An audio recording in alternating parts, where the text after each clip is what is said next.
Thanks for watching County Report this week. I'm Susan Kenedy. And we start this time with an announcement from the Montgomery County Volunteer Fire Rescue Association that it will drop its opposition to the county's ambulance fee. At a news conference this week, association members said an agreement has been made with the county where 15% of the revenue collected by the fee would be given to the volunteers. The volunteers had opposed the fee because they feared it would deter people from calling 911. We believe that it will enhance the service as a whole and have better protection for our citizens.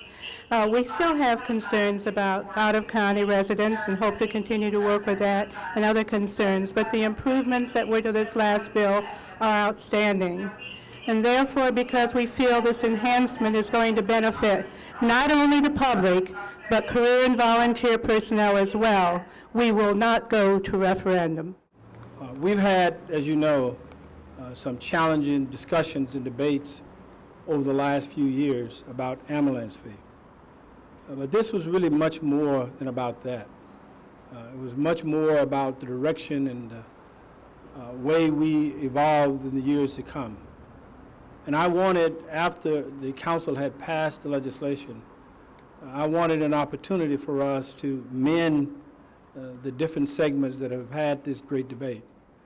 In many ways, I really welcome the debate because I think we needed to have that debate because it was about an important matter, involves lives, about institutions, and about people, about leadership, and about a lot of things that we hold dear as it relates to fire and rescue service and public safety in this county. I think ultimately we are better off. We are better served as a result of that debate and that discussion.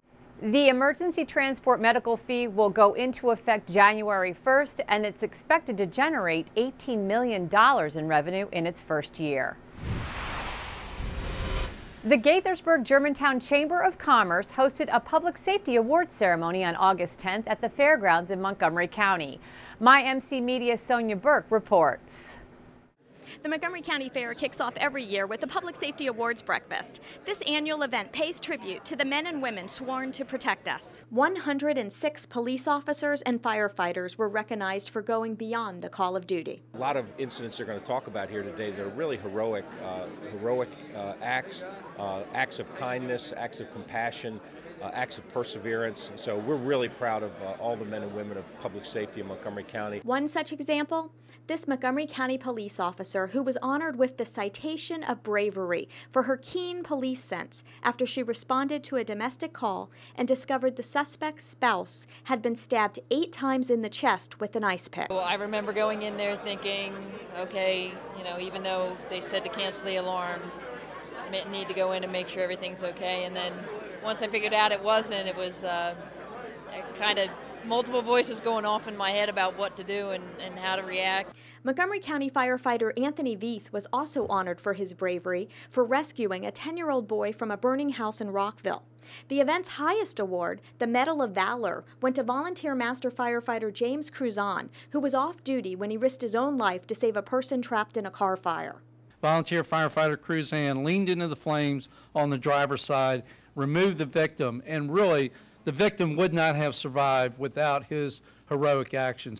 Other firefighters were recognized for their bravery for saving a man trapped under a metro train and for extricating a woman from a serious car accident. Despite their heroic work, the public safety employees remain humble. I'd rather be back on the fire truck right now, running calls and doing what they do best. I love this job. It's not the greatest paying job in the world, but I don't do it for the money. I don't do it for the accolades. I do it because I grew up in this county, and I want to make sure that this county stays as safe as possible. For MyMC Media, I'm Sonia Burke reporting.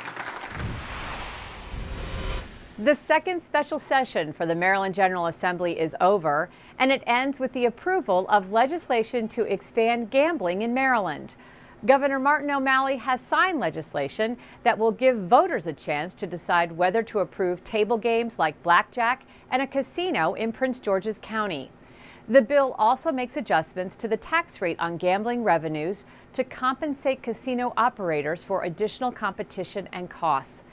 The governor has said he does not want Maryland to be known as a casino state, but the legislation will help keep Maryland dollars in Maryland.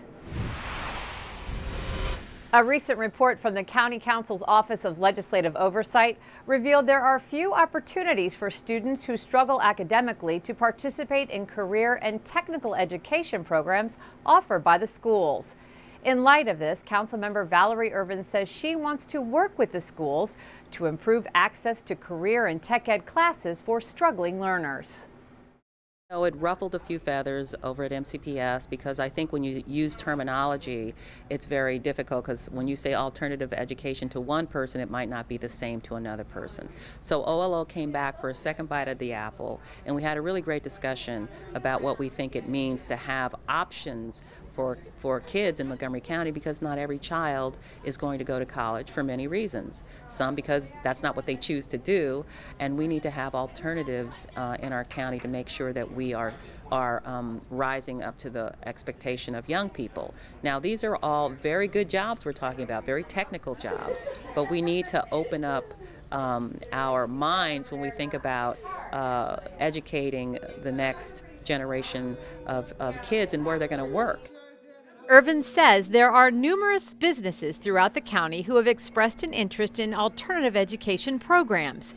Many of them have job openings for people with a certain set of skills for 21st century jobs. This is going to be an ongoing conversation, and I'm hoping that we'll be able to really talk about Edison High School and what can be done to replicate that model in other parts of the county, because there's only one. So we're very interested in the topic. A recent survey found that hundreds of customers have been trying to reach the county's 311 call center after 5 p.m. In response to this, officials have announced the 311 call center will now stay open until 7 p.m. Monday through Friday. The analysis found between 135 and 175 calls hit the 311 switchboard between 5 and 7 p.m. By extending the hours, the county hopes to serve more than 3,000 additional customers per month. 311 is Montgomery County's number for non-emergency government information and services. Still to come on County Report this week, Montgomery College is making great strides with its on-campus recycling program. We'll bring you the story. And Montgomery County Public Schools graduates its second class of 2012. When County Report this week continues.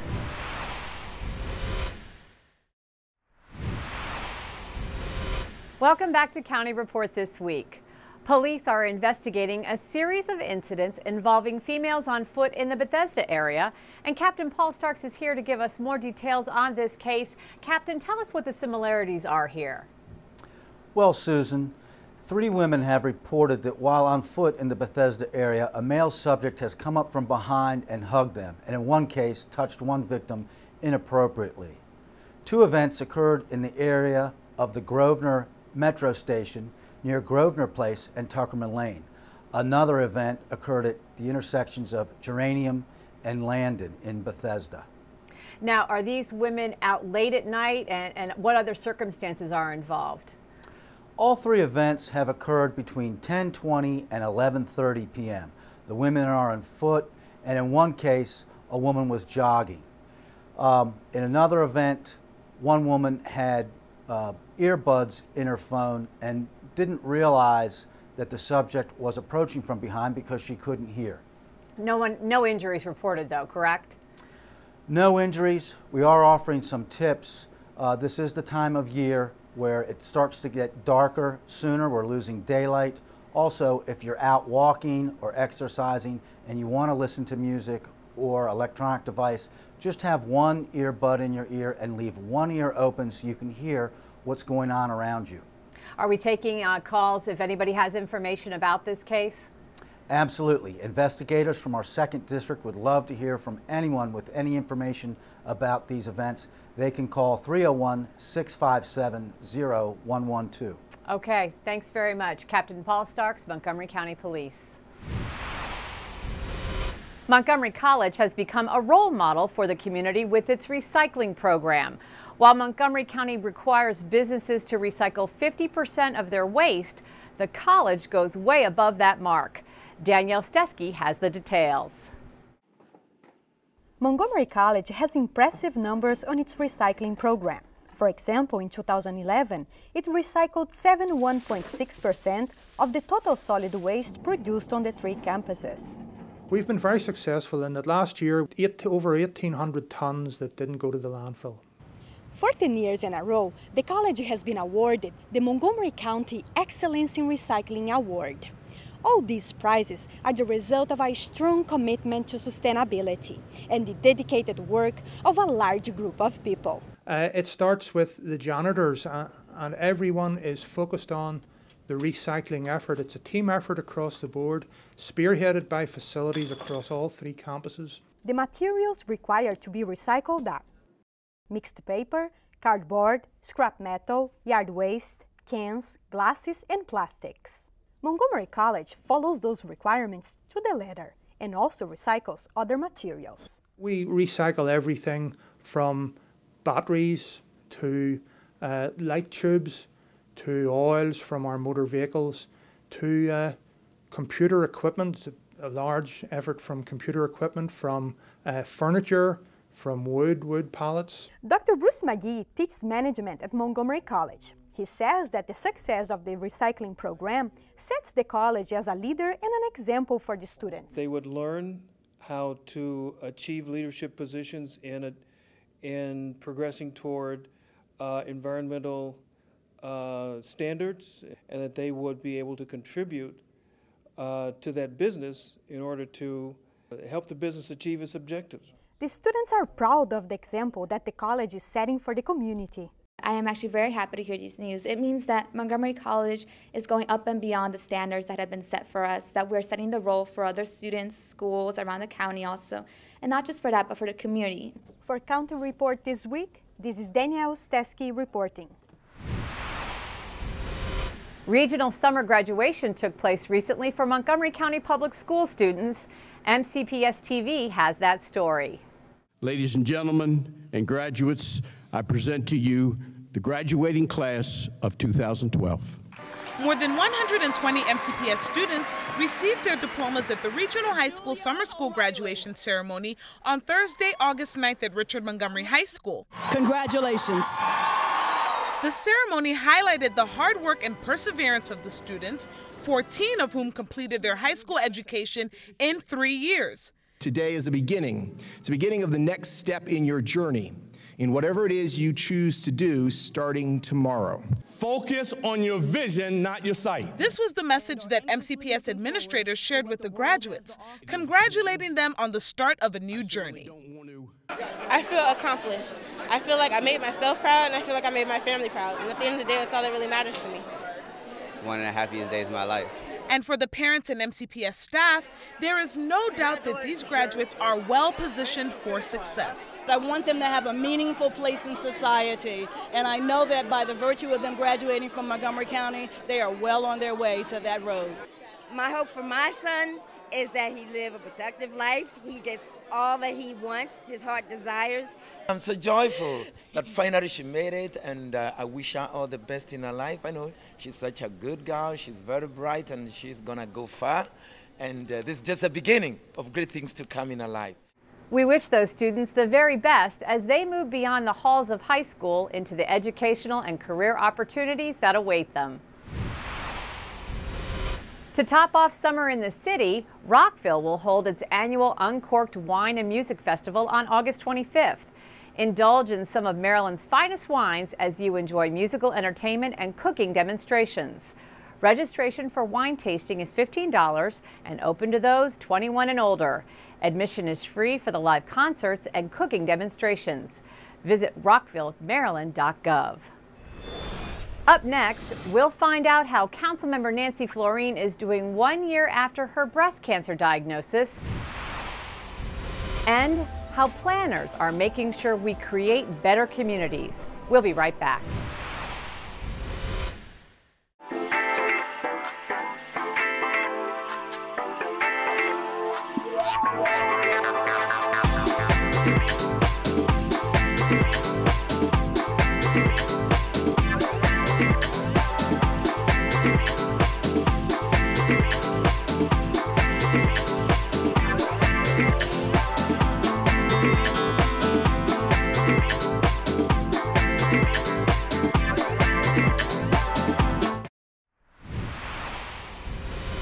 Welcome back. Park users have been advised to avoid contact with the water at Lake Needwood. Microcystin, a toxic substance produced by algae, has been detected in the lake. Water that contains microcystin can cause severe liver damage if ingested. Swimming is prohibited at Lake Needwood, and parks officials are advising visitors not to allow their pets to swim or drink from the lake. For more information, call 240-372-9696. As Montgomery County continues to grow, planners are devising policies that ensure new and existing residents have adequate roads, transit, schools, and other infrastructure. The subdivision staging policy seeks to ensure timely delivery of these facilities, and planners have recently had the opportunity to review this recent report. Formerly called the Growth Policy, the Subdivision Staging Policy outlines the way the county should grow over the next 4 years by establishing tests to measure the impact of development, accommodate it with the right level of services, and thus create better communities. Well, we need to keep a track of the pace of development and whether or not services are being provided in accordance with that growth so that people have schools to send their children to, that the roads are not overly congested, that there's water and sewer service, fire and rescue service, and so forth. The county wants to make sure those things line up. Until recently, this check was done every 2 years. Now the policy will be adopted by the county council every 4 years in the second year of a council term. For instance, we're expecting White Flint to grow, so we take that regional total and we divide it by the areas of growth in the county and distribute it so that we can say that in 2020 or 2030 or 2040 we expect the population of White Flint or Silver Spring or Tacoma Park to be X. In the report, planners predict the number of households in Montgomery County will grow by 21% in the next 20 years. With just over 9,000 acres of developable land left in the county, planners are encouraging growth where infrastructure exists.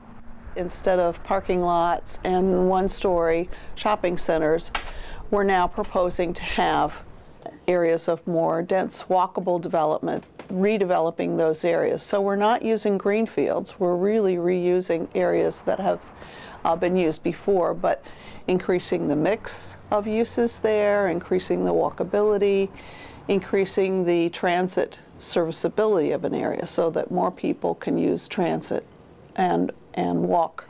At this time, I'd like to dismiss our 6th and our 8th graders. The subdivision staging policy also takes into account school capacity.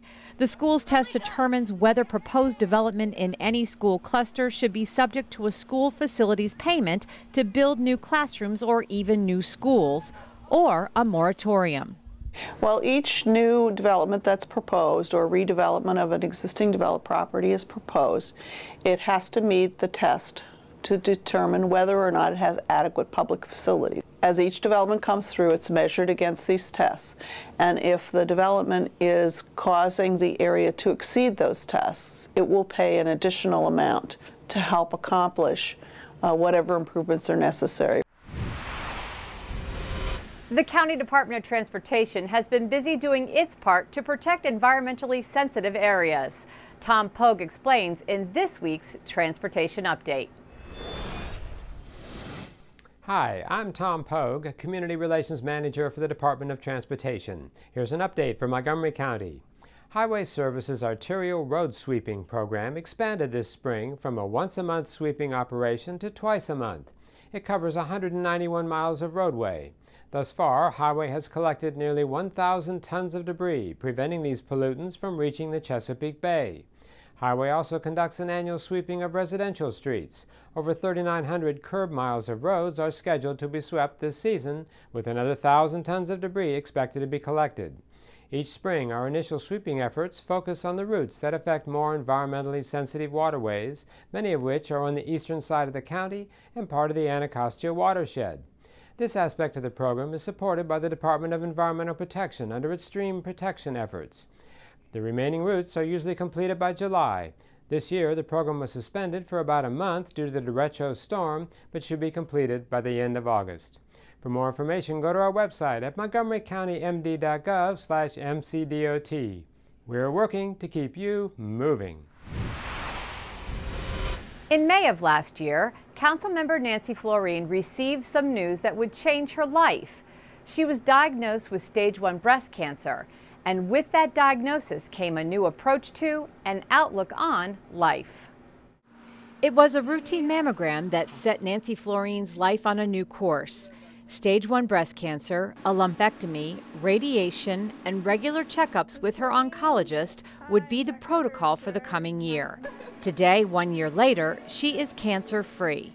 I'm good to go. I just had my 1 year checkup, soup to nuts, and there's no evidence of recurrence right at this point, so that's good.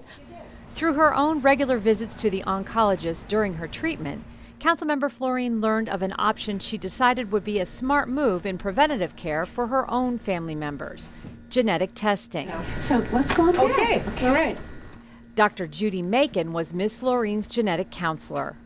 Only about 5 to 10% of women who are diagnosed with breast cancer do have a genetic component. So what we do is we look for clues in a family to see, is this a family that is appropriate to consider testing? The thing I'm concerned about, I guess, on your mom's side of the family, is you had an aunt with uterus cancer and breast cancer. For Nancy Florine, the discovery of aunts and cousins who had a history of cancer made the decision to undergo genetic testing an easy one. You do have a lot of family members. I must say, this side of your family is a little more suspicious than this side. A lot of people come into this thinking, well, why should I want to know? You should want to know so that you can help reduce your risk of certain cancers the most you can. That's empowering. That's getting ahead of the game. Ladies, right there. Today, Nancy Florine says life is good. Though she may not feel completely back to her old self, she is grateful for where she is and how she got here. I'm really a boring case, which is a great way to be. When we come back, we'll show you how some county kids kept busy during their summer vacation. And Kathy Stanhope will be here with our Pet of the Week. We'll be right back.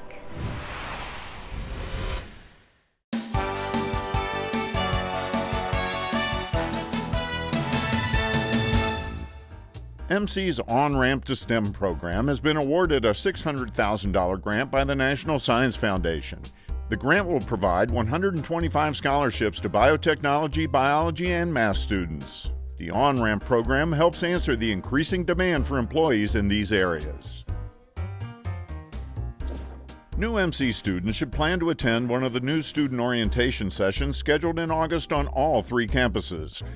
Learn about student life activities, counseling services, financial aid, and much more. MC has received a $490,000 grant from the National Endowment for the Humanities to launch an Institute for Global Humanities Initiatives and also strengthen existing programs and create new curricula. MC is one of just 6 community colleges to receive the grant. Welcome back. In this week's Brookside Gardens Clips and Tips, our friends give us some helpful advice when it comes to stormwater management and creating your own rain garden. I'm in Brookside's rain garden. A rain garden is a specially built type of garden that you can actually make at home. That's purpose is to collect excess stormwater runoff from your gutters, your roof, driveway, patio, what have you, and to make it percolate back into the groundwater so that it doesn't wash pollutants, salt, and silt into nearby waterways, and also keep the water where it should belong. A number of very common garden plants will grow just fine in a rain garden. Here we have lupin or baptisia. We have water irises over here, and here we have the pondside hibiscus. The plants that are in the lower part of the rain garden must be able to take a certain amount of flooding, usually only a matter of hours, because the mix is quite porous to absorb as much water, for example, like a sponge. However, higher up on the edges, as you can see, we have a slope here on the edge of our basin. There are plants like agastache, goldenrod, blue star that really like regular dry garden conditions. In our Pet of the Week segment this week, Kathy Stanhope has a docile little fellow who is in need of a new home. Hi, this is Kathy Stanhope with your Pet of the Week here at the Montgomery County Humane Society. And this little darling here, this is Mork. I don't know where Mindy is, but this is Mork. and he is a baby guinea pig. He is so tiny. Baby guinea pigs are just so much fun to have in the house. They're cute, they're cuddly, and they're so easy. If you want a guinea pig, all you need is a fairly good-sized cage and a little bedding and a little food and a couple of carrots, and you are in business. They're easy pets. They're wonderful pets for kids that don't have any room for a dog or a cat, or if you don't want the responsibility for a dog or a cat. But guinea pigs are lots of fun. Their lifespan is about 5, 6, 7, 8 years, something like that. Not too bad, so it's not a huge time commitment, but they're lots of fun in your house. They like to cuddle. They like to interact with kids of all ages. So if you were looking for a very easy pet, remember to come down to the animal shelter here in Rockville and visit Mark or one of his friends. We're not just dogs and cats. We have everything. We have chinchillas and ferrets and birds. So if you're looking for any kind of an animal, please don't go to a pet store. Always contact your shelter first. You can visit us on the web at mchumane.org, and you can see all the different varieties of animals we have. Or you can give us a call at 240-773-5967, and someone will be happy to tell you about what we have available. And the nice thing about the shelter, if we don't have what you're looking for the first time you come, just wait another day or two and the inventory will change. People bring in 5 to 25 animals a day here, so we are always getting new, different types of animals. So remember, always check your shelters first before you think about getting any type of animal. And in the meantime, come on down and visit Mark because he wants to go home with you. Believe it or not, the start of school is just around the corner, so we decided to take a look at how some county kids spent their time in camps offered by the Parks and Rec Department. Well, Cabin John, we have a couple different camps. We have an outdoor adventure camp, a figure skating camp, and here behind me we have summer fun camp. What do you want? What do you want me to do? I like doing new playing and do hockey stop and do play hockey.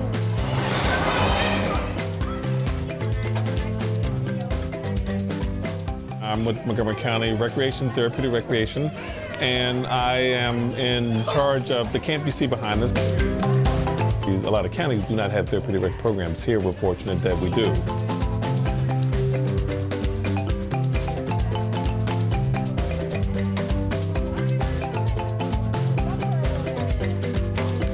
Very nice. Hi, we're out here at Olney Manor Skate Park.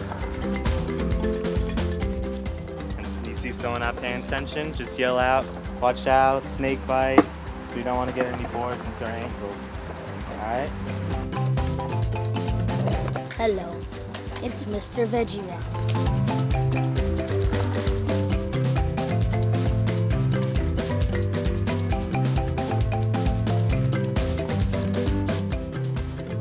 We build rockets, we launch rockets, we have a lot of fun. We do sports, we do games, all kinds of activities, and we have a great time. Venus, Earth. FJKL semicolon. You got it, guys. 4, 3, 2, 1. Well, today's first day of one of our kayak camps for teenagers. We've been offering it for over 10 years, and it's an opportunity for the kids to come out and learn how to kayak and hopefully fall in love with the sport. I was glad we learned the stops because I was going to ram into people several times.